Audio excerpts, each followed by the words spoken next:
Hello, everyone, and welcome to episode 10 of VAR and Espresso. And you have joined us after the event of the day of the from the day before, which was the finale of Group A and B. And we've had two surprise eliminations and a whole bucket full of goals. My goodness! If you stayed up in Europe to watch Porto versus Al Ahly, I'm glad you stayed up for that one.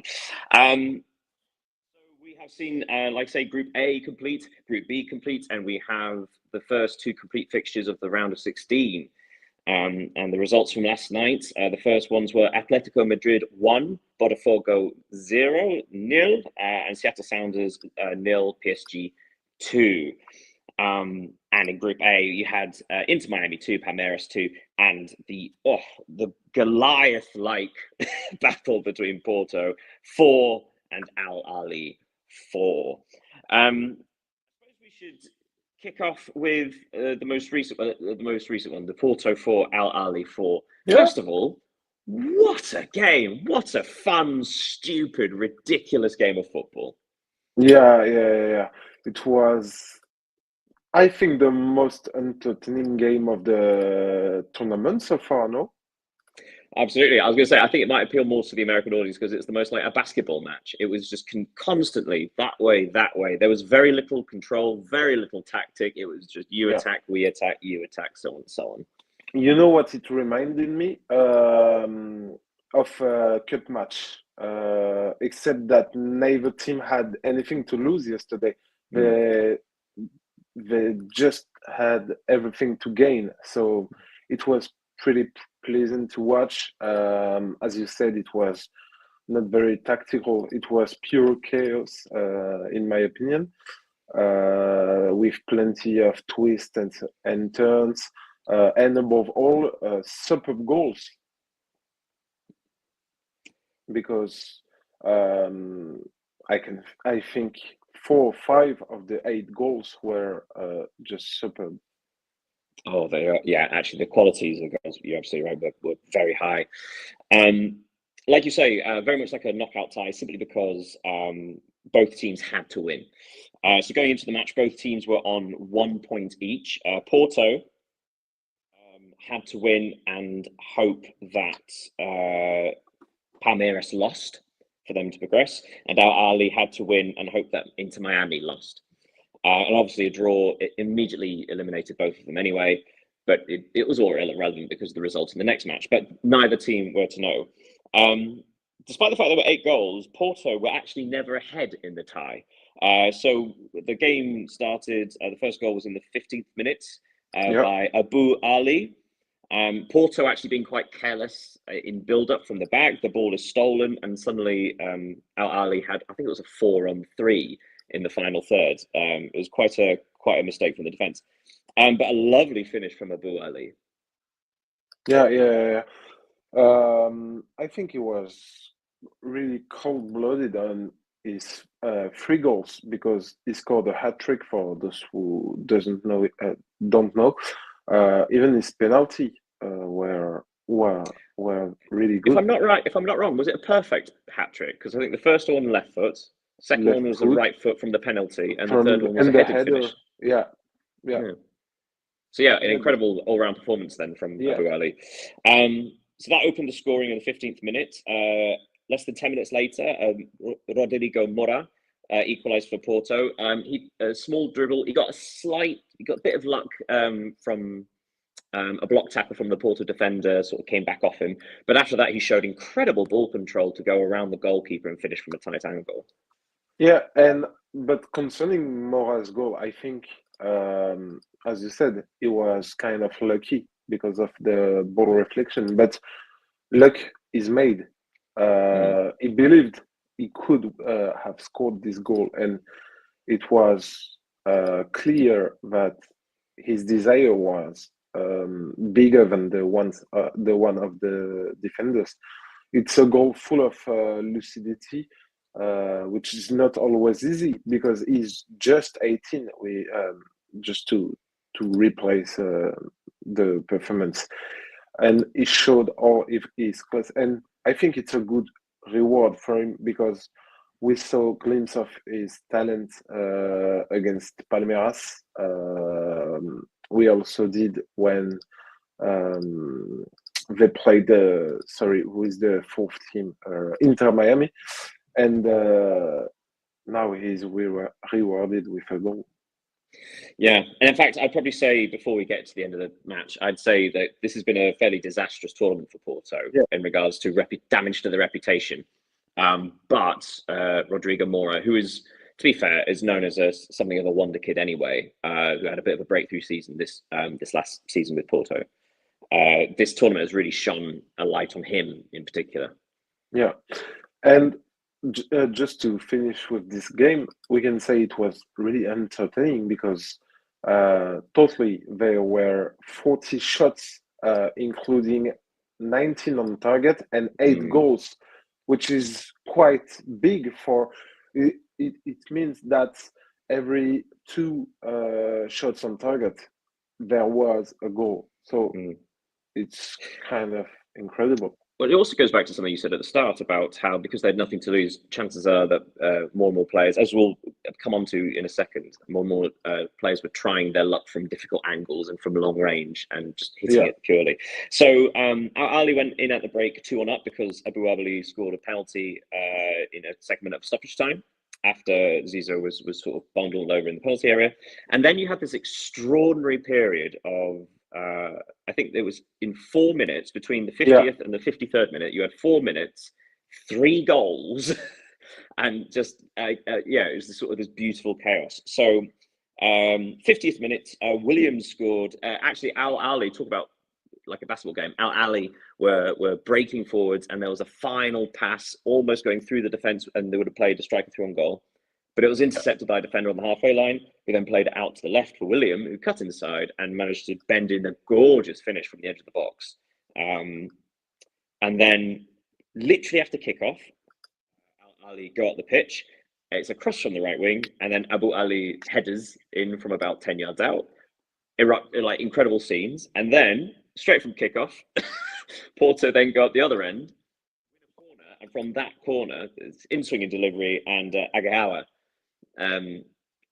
powers a header into the back of it, and then it's the 53rd minute, and it's 3-3, and then after that, anything can happen. Yeah, we can say because it was a good header from Abu Ali, but the one of Samu Ageowa, sorry for the pronunciation, was terribly poor defending for Halali's defender. He was alone. We know he is a physical striker, very tall, very powerful, and to let him alone in the 9 meters in the last third, it's impossible. Well, it's one of those predictable terminologies of there's a comment in the section. Porto were lucky not to concede at the end. Yeah, they were. We'll come into that in a sec. It's a highly predictable phrase, which is you're most likely to concede after you just scored. Yeah. You sort of switch off. This game should have been. Yeah, and that proved that case. Like, obviously, the high of scoring, and both teams were guilty of just switching off and allowing the other team to immediately respond. But talking about how beautiful the finish from William was for that goal, fast forward to the 64th minute, Ben Romdane, similarly, left side of the corner of the penalty box, cutting on his right foot, a vicious strike into the top corner. It was extraordinary.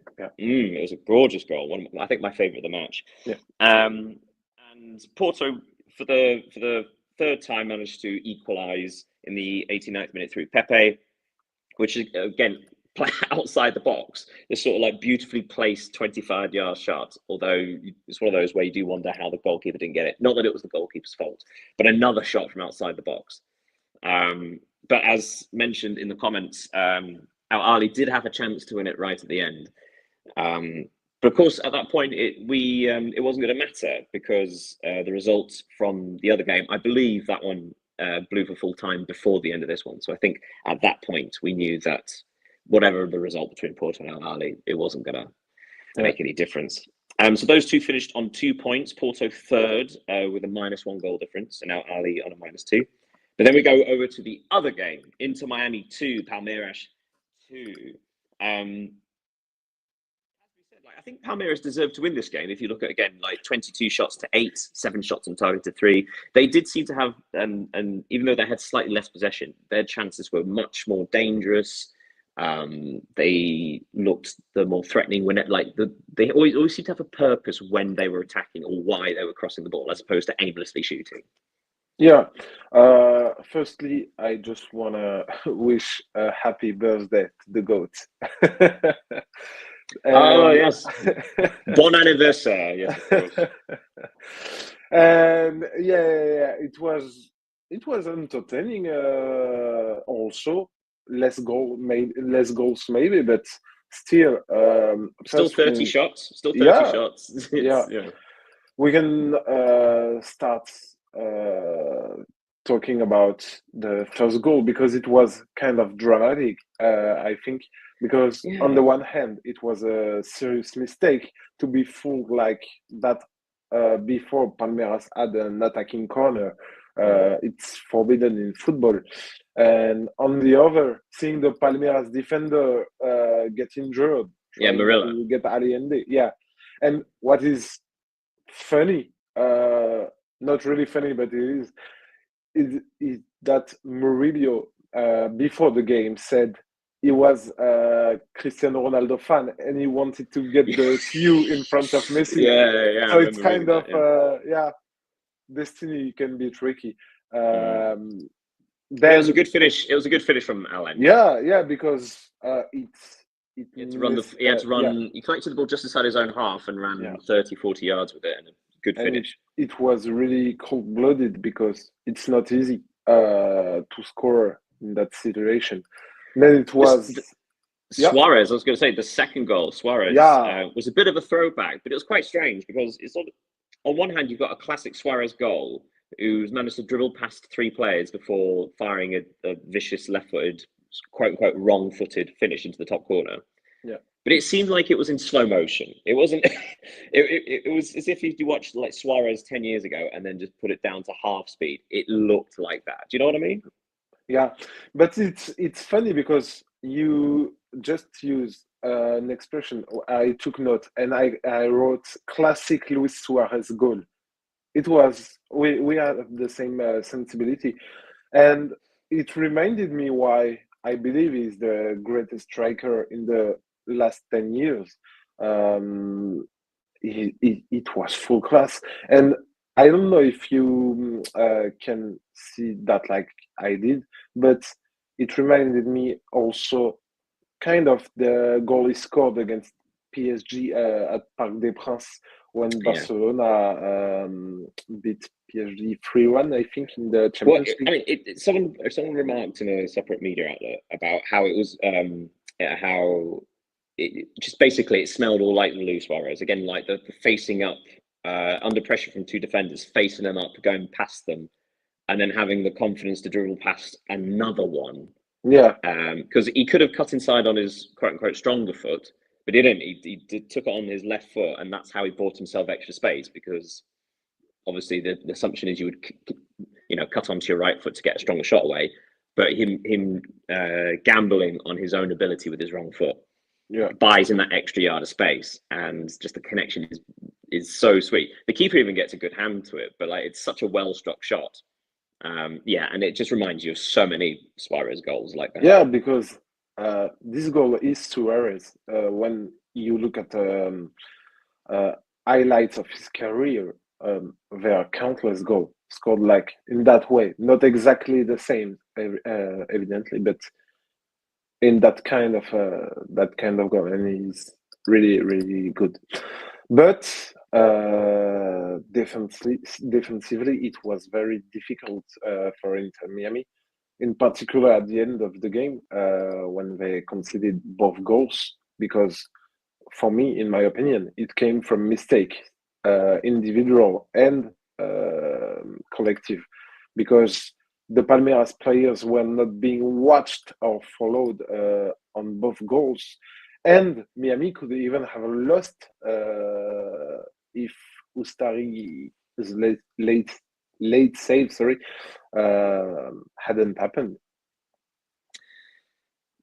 Yeah, there's something that springs to mind, which is I think at one point Palmeiras missed a chance about the hour mark, and you saw the Palmeiras player completely sodden, like he's so wet, it's wet through with sweat.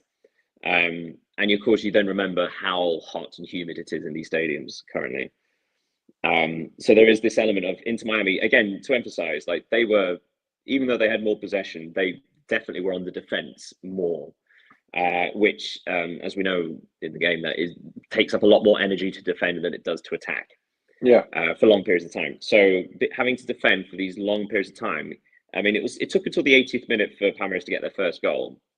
So you could almost be forgiven to think that, yeah, one lapse in concentration, they're tired, they're fatigued. Unlike other teams, they've very little rotation for Inter Miami.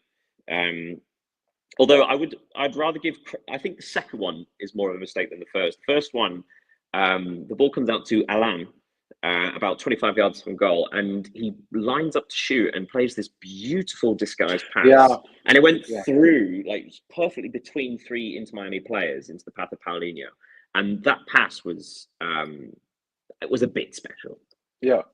But I think just Sergio Busquets never watched where Paulinho is.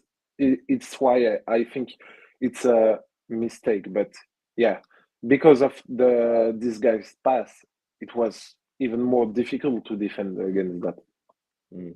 Now, as we know from the previous game, Porto Al Ahly, that this result would have actually changed anything, because Al Ahly were always ahead or drawing with Porto, and Inter Miami were ahead at this point. So Palmeiras were never going out.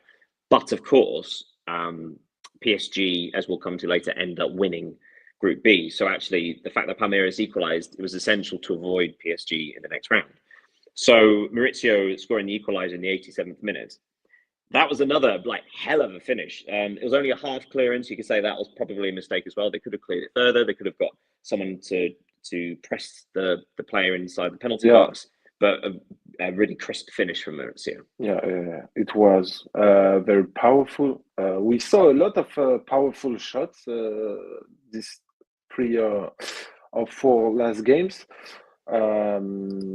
Now, I think the draw is deserved for Palmeiras, at least, because, as we said, they could have won. And I want to note that yesterday on our predictions, we said that Palmeiras and Inter Miami were going to qualify. So, congrats, Daniel. It's not Daniel, it's Nostradamus. Yeah, absolutely. But also, it's quite interesting when you look at the 6 different matches in Group A. There were 4 draws. There were only 2 victories, and one of those, Inter Miami beat Porto 2-1, and Porto were probably the better team. And actually, the only match, Palmeiras were slightly better than Al Ahly, but again, so actually, I suppose you could argue in the entire competition, Group A was the most interesting, simply because the 4 teams were relatively even. As opposed to what we've actually spoken before we came on air, how you've got Group E, F, H, and several others where you've got 3 teams fighting for the 2 qualification places, but there have been teams eliminated. But in Group A, they all could have qualified, and as we saw, 4 of the 6 matches were draws. Kind of suggests that this was a very even group. Yeah, and if we can, and I can take what you're saying to jump on the Group B, which was the hardest group of the competition, in my opinion. Well, I certainly, we say sort of different competitive nature. Yeah, absolutely. So we'll get the first one out of the way. So Seattle Sounders 0, Paris Saint-Germain 2. A word on the Seattle Sounders, because they finished on 0 points. But I did look back to remind myself, because this match, PSG were always in control. They had 72% possession. Seattle Sounders didn't have a shot on target. No. But they had managed to get 7 shots away, which isn't so bad at all against the Champions League, the UEFA Champions League winners.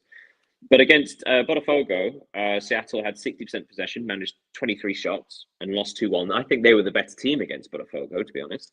And against Atletico Madrid, they only had 43% possession, but they had more shots than Atletico and lost 3-1. So in those two matches, they were very competitive. Like, they've got 0 points, but they were by no means the whipping boys. They really could have gotten something out. Maybe not into the next round, but they really could have gotten something from this group. Yeah. So we hard done with it. Yeah, I think. Yeah, completely agree. Yeah, I agree. But to be honest, yesterday Paris were dominant. It was not a surprise. Everyone predicted it, but I was kind of disappointed by Seattle, not because I think they could have done better and win against PSG, but considering what we saw about them in the last two games, yeah, I would have preferred them to maybe attack more, just to save the day, if I can say the least. But yeah, now they have to go back to the MLS next week on Saturday. So I think there was also a kind of they want to be fresh for the championship. They are not first in their conference. They want to qualify for the playoffs. So yeah, I would say I'm going to jump in and defend Seattle slightly, because I know what you mean by we would have liked them to attack more. Of course, another comment here. I know Botafogo qualified, but I still think PSG and Atletico are better overall than Botafogo. Yeah. I would probably agree with that. However, that's the kind of the beautiful thing about these kind of competitions, is that the best teams might not actually get through. It's irrelevant which the best team is. It's how you perform against these, so that against individual teams, in this case clubs. But yeah, Seattle. First of all, we've seen it's incredibly hard to attack PSG because of the pressing they do. Some far better teams than Seattle have not been able to attack PSG. But I would also say that actually it was only 1-0 to PSG, and it was a lucky goal at that, because Vitinha shot from the edge of the box was going miles wide and then just deflected off of Kvaratskhelia. But yes, in the 66th minute, Seattle were attacking. And I forget who it was, but the attacker cut inside from the right into the penalty area, but just overran it slightly. And PSG managed to pass it into the centre circle. Then one pass, and suddenly Barcola is running at goal. He pulls the ball across the box, and Hakimi is unmarked to the back post. So about 20 seconds after Seattle are attacking and are in the Paris Saint-Germain box, 20 seconds later, Paris Saint-Germain score their second goal. It's you're damned if you do, you're damned if you don't. But the fact that Seattle only lost 2-0, I think, quite frankly, that's also respectable. Atletico Madrid 1, Botafogo 0. Now, yesterday, another comment from SSB. I know Seattle had issues prior to the tournament with their pay for the tournament and money distribution. Yeah, I actually, this applied to a couple of teams, didn't it? Because we're still not sure. I think part of it is down to not knowing how much money you're going to win, because obviously there's a participation fee. Yeah. But also, not that this applies to Seattle, but each time you win a match, you get an extra bonus. I wonder if other MLS teams had an issue with this tournament as well. Yeah, I imagine, if anything, LAFC, just possibly because they were the latest to join the tournament. But I'm afraid I don't know all the details. But yes, so Atletico Madrid. So yesterday I said I had a horrible feeling Atletico Madrid would win enough by 2 goals to knock out Botafogo. I'm so relieved I was wrong about that, although I did predict they're winning. But yes, so Atletico Madrid, 1-0, 61% possession, 24 shots, 5 on target, and an XG of 3.2 something. I forgot what the exact figure is, and only 1 goal. And they're eliminated. How did you think they performed? Do you think they choked? Do you think they did enough? I think first I have a question for you, and I just want to see if you agree with my thought, but that Atletico were nervous. I found them with a lot of tension in that game, because of course they wanted to qualify, but I think it was more due to the fact that they couldn't break the Botafogo's luck.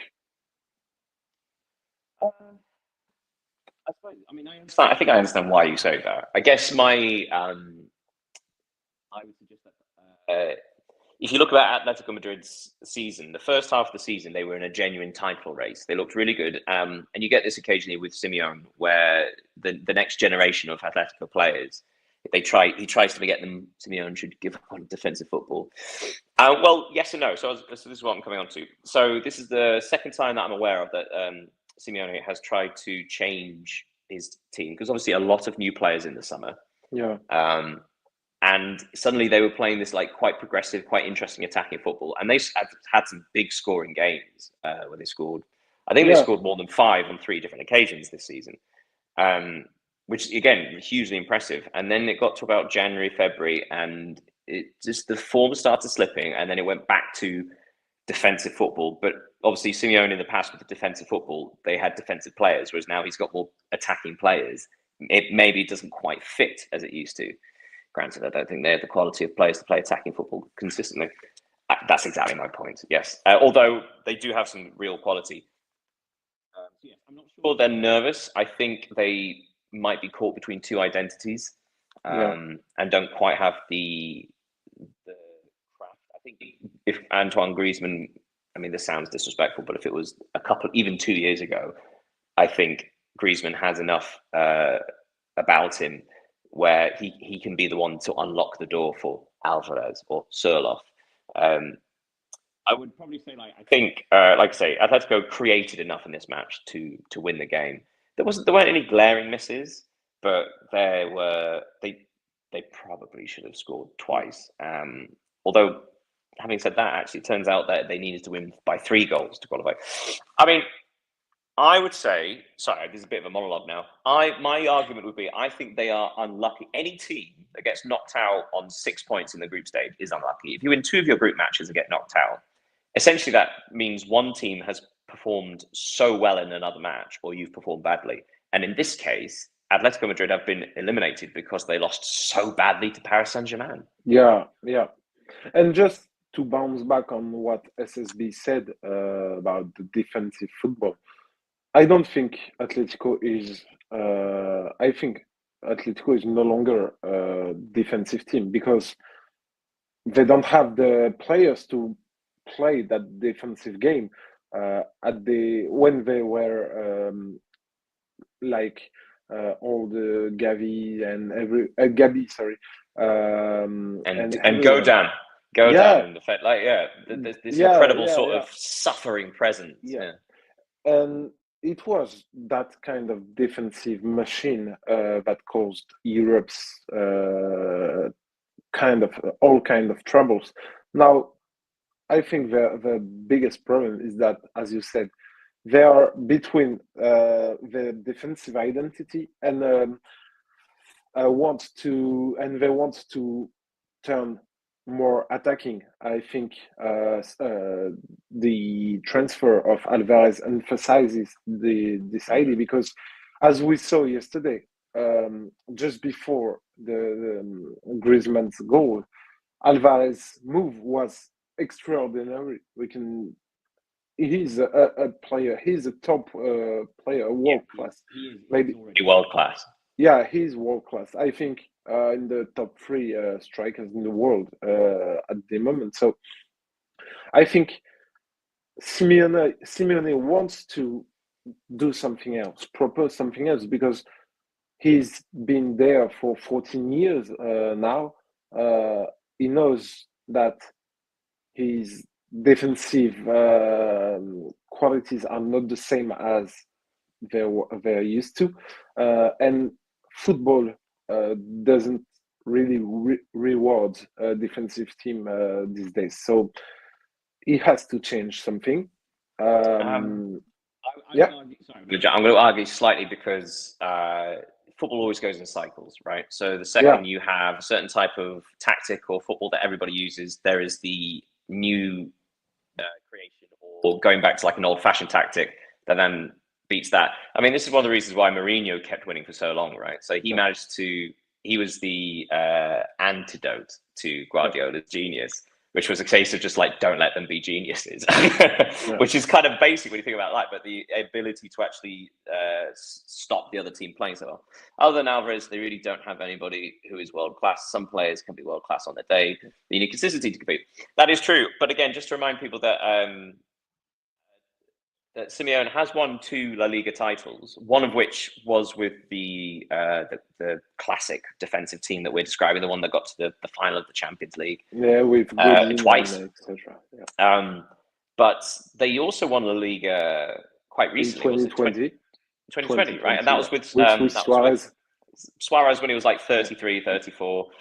That team probably shouldn't have won La Liga, and yet they did. And yet that was still a defensive team. Yeah. I think when you think back to so like when Atletico Madrid bought, say, João Felix, that seemed to mark the progression of, okay, now we want to play more attacking football. But it didn't work. And the second it didn't work, suddenly you had this 116 million euro or however much João Felix cost. You had this player that actually didn't fit because he wasn't the defensive player and he couldn't be a striker to hold up the ball. He was, hence why he's never found a place, right? He's been loaned out here, loaned out there, sold there, and he can't find a home because he's this nothing player in a defensive system. What's possible is that there are attacking players in this team. Now, Griezmann is 34, I believe, 33, 34. So he is past his prime. 33. He's 33, yeah. So he's still, without doubt, he's still quality and has the intelligence and the technique. It's just you have to play slightly differently. Alvarez is a class forward, absolutely. The ability to run it behind, drop short, the intelligence of that is fantastic. Sørloth, apart from this tournament, he's actually a fairly clinical striker. I mean, in La Liga, I think he had one of the best goals per minute ratios. I think he scored 23 goals this season. Yeah. And yet, in this campaign, no one has had more XG without scoring than Sørloth, I don't think. Yeah. The Felix move was not needed. Simeone should have reinvested in the squad. Koke was on the 2014 team, and he's still playing. Yes, I think we basically agree with that. But also, sorry, do you want to take over? Yeah, I agree with what SSB just said about Felix. But I think the problem was not to buy Felix. The problem was to buy Felix for 126 million euros. This is the main problem, because I think he's a talented player, but his progression is not linear. He never showed what everyone expected of him. And just to bounce back on the attacking side of Atletico, what's funny with that club is that if you look at the forwards they got in the last 10 or 15 years, they got some world-class forward. If we talk about Torres, Falcao, Luis Suarez, now Alvarez, Griezmann, we used to play higher previously. They got some really, really, really nice forwards. Yeah, I completely agree. Yeah, I suppose the thing is, I'm going to kind of contradict myself, because when you think about Felix, had there been a possession-dominant team that's happened, you imagine that he would have slotted in significantly better, right? Getting on the ball, finding those half spaces, the pockets, the ability to find passes, and he's very cultured, classy player. Yeah. Quite similar to Griezmann, actually. Yeah. So it's surprising that Griezmann has been such a success under Simeone, and in fact, but it could just be experience, or it could be the difference between a world-class player and one that's not quite. Obviously, because João Felix was younger when he started under Simeone. And I think that the difference between Felix and Griezmann, because they play in the kind of same area on the pitch, but I think Griezmann were more determined to make his place in Atletico. He had physical capacities, qualities that Felix doesn't have. So, and maybe more determination. Felix, I think, his transfer made him think everything was okay, was made for him. He didn't. I think he didn't think he has something to prove at Atletico, and the rest of his career shows that, because when he arrived at Barcelona, he made some good things at the start of his adventure. Then the fire ceased. Then at Milan, at AC Milan, he did the same thing. So I think he's someone talented, but he doesn't want to give his best to succeed in his teams. Slightly off topic though. So we're going to go back to the Club World Cup. So Yeah. to give the final placings for Group B, Paris Saint-Germain have won the group with 6 points and a +5 goal difference. Botafogo are second with 6 points with a +1 goal difference. Atletico Madrid on 6 points with a -1 goal difference, and Seattle Sounders with 0 points. So that does mean we've had 2 big eliminations. We've had Porto and Atletico Madrid. Both are eliminated. Palmeiras will go into the next round and face Botafogo, which means we definitely have a Brazilian team in the quarterfinal, which is fantastic. And that is in the top half of the draw. And in the bottom half of the draw, you have Paris Saint-Germain against Inter Miami. Narrative alert, as Leo Messi, happy birthday, as Leo Messi will face his former club. That's an exciting one. Yeah. And his former club, with whom the adventure doesn't get good. When he left, he had a lot of discussion about how bad his adventure at PSG went. Personally, to have followed him closely because of the Liga, because of the Liga, yeah, he had a lot of troubles at Paris. Just sportively talking, more on the first season than in the second, because the second he scored, I think, if I remember correctly, in Liga he scored 16 goals and assisted 16 goals. So it was something no one has ever done in the championship. But the thing is that I think it was kind of part of the problem at this period with Neymar and Mbappe. It's so weird to say Messi, Neymar, and Mbappe could be a problem, but the thing is that he was part of this offensive trio, and we all know observatories that they never recovered, they never made defensive efforts. But it was not a surprise for Messi, because we had seen him for 15 years at Barca, and we know how he played. We knew how he played. So, but the thing is that 1 + 1 + 1 it was too big, and I think Christophe Galtier, who was the PSG's coach at that time, he doesn't have the charisma, the thing to make his point with all those stars. I do get your point, and also it's interesting to think, because obviously that's the trio of Messi, Neymar, and Mbappe. Obviously, Messi and Neymar were together in a Champions League winning Barcelona side, but in between them, there was Luis Suarez in his prime. Yeah. So you had this world-class striker who was happy to sort of drop deep, to hold up the ball, to basically link. And yet, when you included Mbappe in that, it didn't quite work. There was something missing in regards to just the link between them all. Although that's kind of a contradiction as well, because again, like, they all provided assists for each other. But I think that kind of will show you League One, that obviously a team like that could still win the league, although they didn't 1 year. No, they could still win the league, and yet when they faced opposition in the Champions League, you saw it fall apart, and you saw it like, yes, a system is much better than 3 iconic, unbelievable world talents. Yeah. But yes, so Paris Saint-Germain will play Inter Miami, and they're in the bottom half of the draw. Palmeiras and Botafogo in the top half of the draw. Right, shall we have a quick look at the fixtures for today? So coming up first, the Group C, we've got Auckland City versus Boca Juniors and Benfica versus Bayern. Now, the way the way this has worked, obviously, because the winner of this group will play the runner-up of Group D, the winner of Group D will play the runner-up of C. That we mentioned earlier, I completely forgot that Flamengo have won Group D because they can't be caught at the top because of head-to-head rules. Yeah. So they will face the runner-up of this group, which I mean, it could be Bayern Munich, but it's more likely to be Benfica or Boca Juniors. Yeah. That would then face PSG into Miami, hence how the draw works.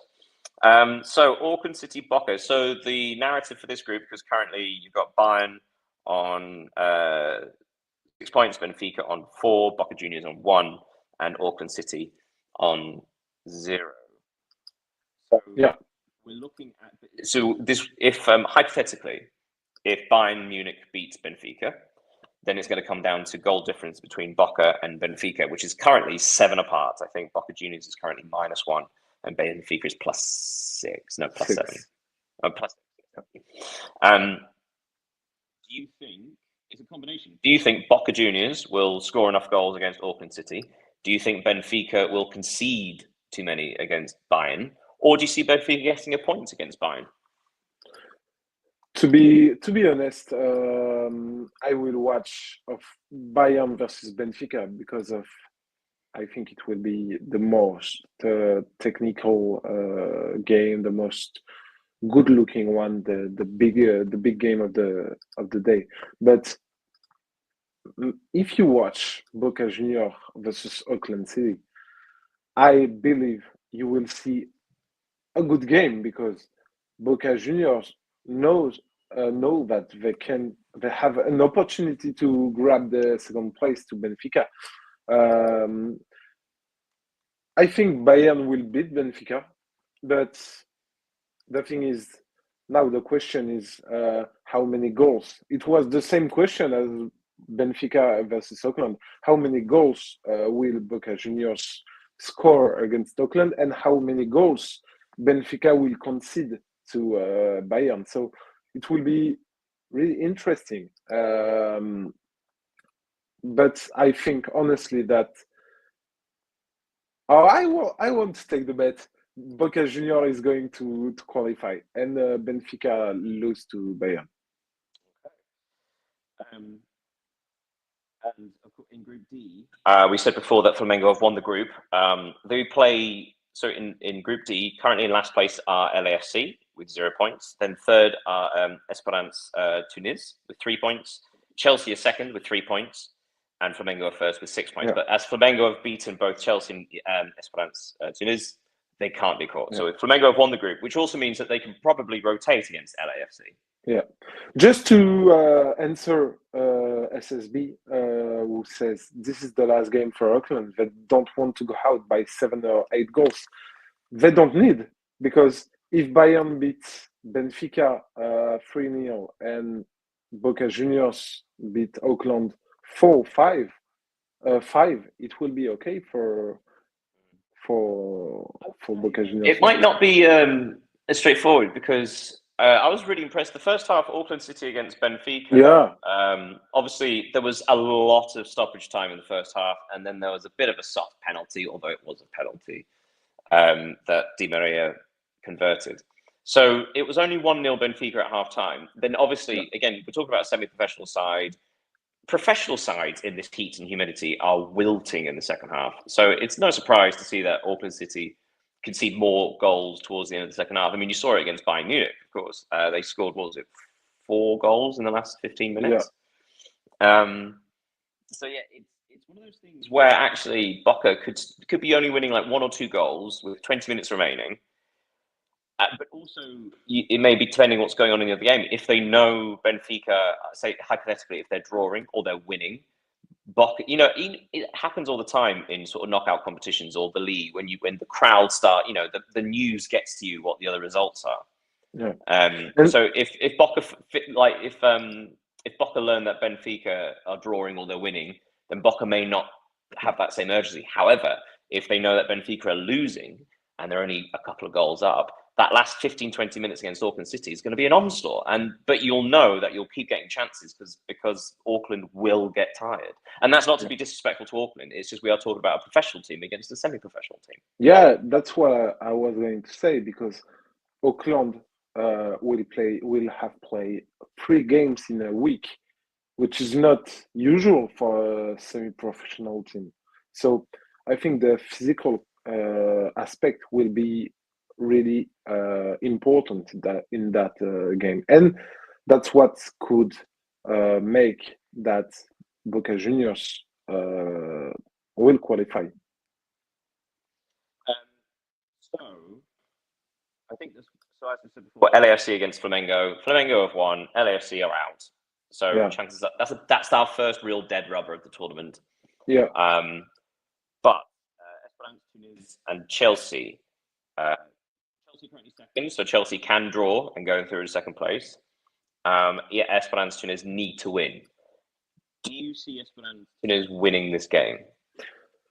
I don't think so. I think Chelsea wants to prove they can become again a big team in Europe and in the world. So I think Enzo Maresca will start with his best players. He will not make a turnover. Well, I'm gonna quickly jump in and argue, because here's the thing. I would completely agree with you usually, but a few times you saw last season under Maresca, Chelsea did just a handful of times capitulated. They sort of crumbled under pressure just a few times, and that's what you're going to get. It's a very young team, so that is going to happen with inexperience. Against Flamengo, they were in complete control, 1-0 up, and in the 62nd minute they conceded. Then they conceded again 3 or 4 minutes later, and then only a couple of minutes later, Nicholas Jackson needlessly gets a red card. So in the space of 5 minutes, they go from winning the match to having a complete meltdown, conceding twice, and having a man sent off. Now, of course, Nicholas Jackson is suspended for this match. So the only attacking option is Liam Delap. Yeah, but for Tunis, Belaïli too, and he was the best player for Esperance. Yeah, that's a good point, actually. But yes, so that's my concern. My concern is I can see, as we discussed in several episodes, like Maresca's Chelsea play slowly. They control where they can. It's a bit boring. I can absolutely see them sort of taking an easy lead, but I can also see Tunis, say, getting a goal out of somewhere and provoking like a panic or tension. I do think Chelsea have enough about them to win, but I don't think it's going to be straightforward. I think there's going to be that moment. I can sort of foresee, this is me being Nostradamus again, I can see Chelsea winning 2-0 with 20 minutes left.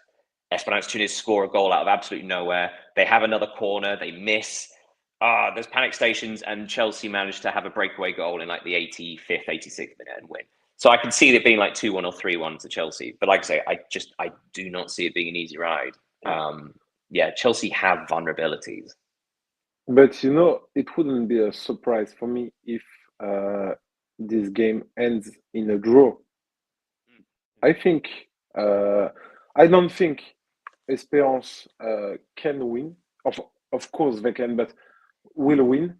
But I think they can hold a draw if they put the intensity Flamengo showed against Chelsea. It can do the difference. But I think the difference between Tunis and Flamengo is the quality, the individual qualities. Moreover, if Belaïli is absent tonight, it will be harder than expected for them. So you're going for, so you're saying Bayern wins Group C and Boca Juniors second? Yeah. And you're saying Flamengo, well, they've won the group, and you're saying Chelsea just enough to get through. Yeah. I think so. I don't think Esperance Tunis have enough to win the game, and this is the benefit of where Chelsea are. Right, they don't have to win; they just have to draw. They know they can't win the group, so there's no real pressure for that. This is just a case of don't lose. Yeah. So okay, so hypothetically, if that happens, then Chelsea would play. Oh no, Flamengo would play Boca Juniors in the next round, and Chelsea would play Bayern Munich. That would be another fun one. In fact, hypothetically, again, this is just hypothetical. If that were to happen, that would mean that the winner of Palmeiras and Botafogo would play the winner of Chelsea Bayern. Yeah, we will have a good quarterfinal. Yeah, we will have a Copa Libertadores round of 16 with Palmeiras, Botafogo. Because obviously, and then hypothetically Flamengo, Boca Juniors. And Boca Juniors. Yeah. I personally think Benfica. I think Benfica will go through instead of Boca, just because I think we're talking about goal difference. I think I'm not convinced Boca have enough goals in them. I'm not certain Benfica will concede that many. I think them and Bayern will be a close game. I can see them getting a draw or just losing by one. I think they'll just squeeze through on one or two goals. That's it. But then this is it. We're talking about it. It's such a minute thing. We're talking about how many goals you score against the weakest team in the competition. Yeah. But do you think Bayern will beat Benfica? I think probably, to be honest. I think Bayern it's unusual, isn't it? Because actually watching them a lot last season and in the Champions League, it's not often they completely impress you, but they do have a lot of let's say right parts. They have a lot of very good players that do have like these moments of quality. The fact that they've got Elise Musiala, although I think he might be injured in this game, Kane, who are all creative players as well as capable of scoring, I think is a big thing. They don't just have, say, for example, it's a bad comparison, but like Lewandowski, right? Lewandowski is one of the all-time great goal scorers, but not that many assists to his name, whereas Kane does offer both. So the fact that Bayern Munich share the goals around so much, I think really, really helps them against anybody. It's incredibly hard to defend against that when sort of it's coming from all directions. Speaking of which, actually, before we call this a day, so I was looking at the top goal scorers in this tournament so far. Yeah. Obviously, we've still got the rest of C, D, E, F, G, and H to finish their third game. You will not be surprised, the top of the goal scoring charts, you've got three players who have played against Auckland. So you've got Michael Elise, who scored 3. You've got Jamal Musiala, who got a hat-trick against Auckland, and Angel Di Maria with 3. So again, players that have played against Auckland City. Seems a bit unfair. But also, you have, where's he gone? Abu Ali from Al Ali, who's obviously now been eliminated, but still, his hat-trick puts him tied. And the other player is Yildiz, no? It's Yildiz, yeah. It's Yildiz. And haven't all 3 of his goals been outside? No, 2 of his goals from been outside 2 the of area. his goals, yeah. One of. So Yildiz is tied for the top, which I thought was quite interesting. Yeah, but it will depend on their path to the final, because they will play against Manchester City in match day 3, but I don't know who they will play in the next round. If they I might be wrong, but I'm fairly certain. I'm fairly certain Juventus are currently top of their group. So again, they just need to draw. And as we've seen, they're very good at defending and shutting things down when they want to. Might not be enough though. Manchester City look very good. Right. Okay. So I think we're going to call it there. So our predictions are Bayern win the group for C, and then we differ on whether it's Boca or Benfica. But Flamengo have won Group D, and then it's the 2 big matches to look out for from Group C: Benfica and Bayern. To see if who will win the group, and also will one of those will Benfica be eliminated? And from Group D, Esperance Tunis versus Chelsea. Winner takes all, or draw takes Chelsea. Yeah. You know what I mean. It's bound to be interesting though, and then we'll have half of the quarterfinals ready. Well, half of the round of 16s, but then you see the path. I love it when you get the round of 16s filled in, and then you can see the path to the final. That's always really fun to see hypothetically where, and also we'll see if there's an easier half of the draw. That would be quite interesting, because obviously the more shocks you get, the more surprises with teams eliminated. The more interesting the path to the final. But also, of course, as we said before, we've had big eliminations. Porto are out. Atletico Madrid are out. Benfica are at risk. Chelsea are at risk. Yeah. Start of the tournament.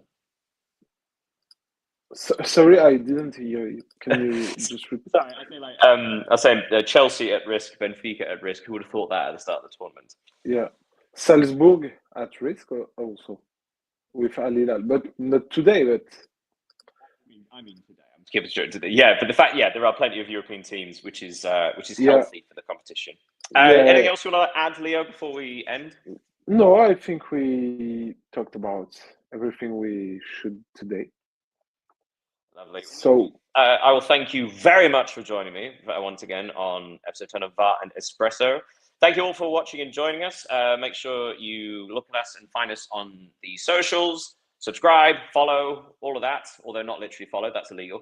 And we will see you tomorrow. yeah, We'll have yet more news. thanks everybody, and thanks Daniel. So see you tomorrow. Thank you so much, guys. Join you then. Goodbye.